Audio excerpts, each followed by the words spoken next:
It seems that a week doesn't go by without a significant story about hacking or cyber attacks of some kind. Just this week, there have been new concerns over the posting of celebrity photos and a potential credit card breach at Home Depot. One online community known as Anonymous often captures some of the biggest headlines for their hacks. Earlier this week, Hari Srinivasan recorded a conversation in our New York studios about its origins. Hackers who self-organize under the collective name Anonymous have been involved in cyber attacks on everything from corporations to intelligence agencies to local governments, even at one point the NewsHour website. In this week's issue of The New Yorker, David Kushner takes a close look at Anonymous in an article, How Anonymous Incited Online Vigilantism from Tunisia to Ferguson. He joins me now. So Anonymous has a slogan that says, "We are Legion." Who are Anonymous, or what is Anonymous? How are they organized? Well, Anonymous is an international collective of hackers and protesters and geeks. And, you know, fundamentally, it's sort of a hard thing to wrap one's mind around, because you think of organizations as being groups, and groups who have leaders and they have committees and meetings. But you know, Anonymous is sometimes referred to as a hive, a swarm. It is somewhat chaotic. There are no real leaders. There are people who organize different actions at different points in time. But essentially, you know, what they've evolved over the past, 10 years or so from an organization that was mainly looking for what are called lulls, so for kind of laughs on the internet, to a really strong force for social change and protest. You document a lot of these denial of service attacks. Right. How significant are they? What can they do to a company or a government? Well, there's a lot of concern about these denial of service attacks. And what that basically means is when you hear about websites that are taken down, this is often the method that's used. And the way that it works is that a website is essentially swamped with so many requests that it can't handle it, so it'll crash. You know, on one side you have the protesters, such as those in Anonymous, and they say, you know, for us, this is a form of protest. This is like blocking the entrance to a restaurant or a bank or something like that.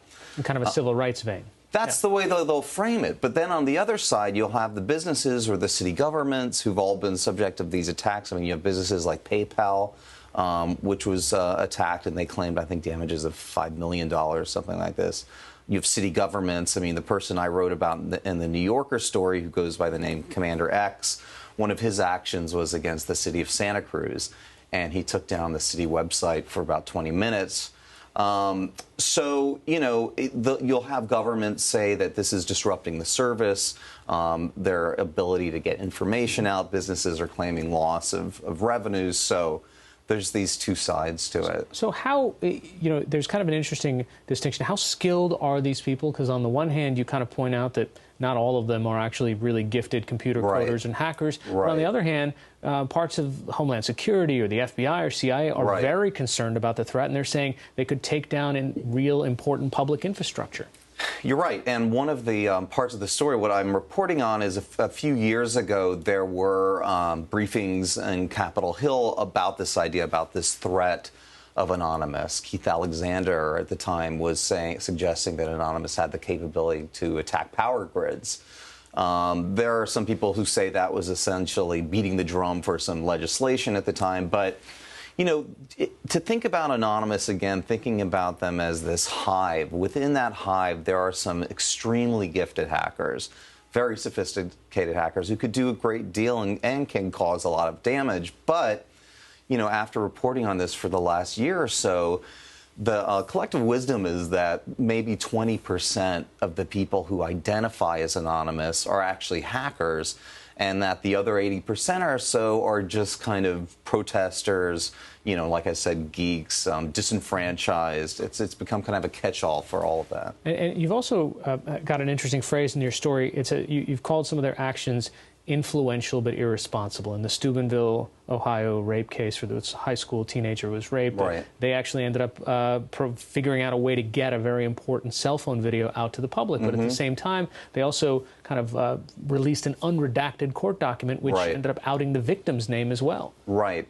In that case and in others, and I mean most recently Ferguson to a great deal, the way that their approach is they kind of act as a clearinghouse of information, and they're trying to get it out there very quickly. They're not really taking the time to verify everything. I think it's sort of a WikiLeaks model in a way, where they're going to go out and say, look, here's all this information coming in. Here are videos, here are testimonials. You all make sense of it, and you all meaning the general public or the media or whomever.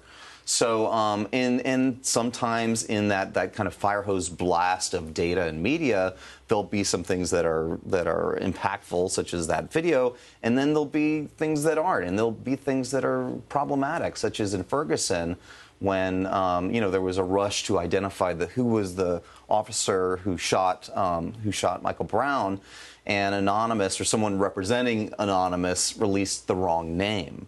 And I spoke with the person who was named, and he basically feels like his reputation has been just ruined forever. And he stayed in his home for a week from death threats, right? He was under a police watch for about a week in his home, and just he describes himself as a kind of a quiet, hardworking civil servant who suddenly has the attention of the kind of hackers of the world and the people in Ferguson who wanted a name.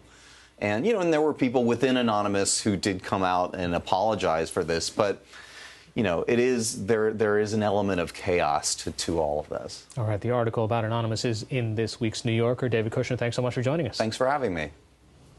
And one footnote, since Hari recorded that conversation, it's been found that some of the celebrity photos of Jennifer Lawrence and others were posted on an online bulletin board affiliated with Anonymous. But it is not clear whether Anonymous had a role in the hacking itself.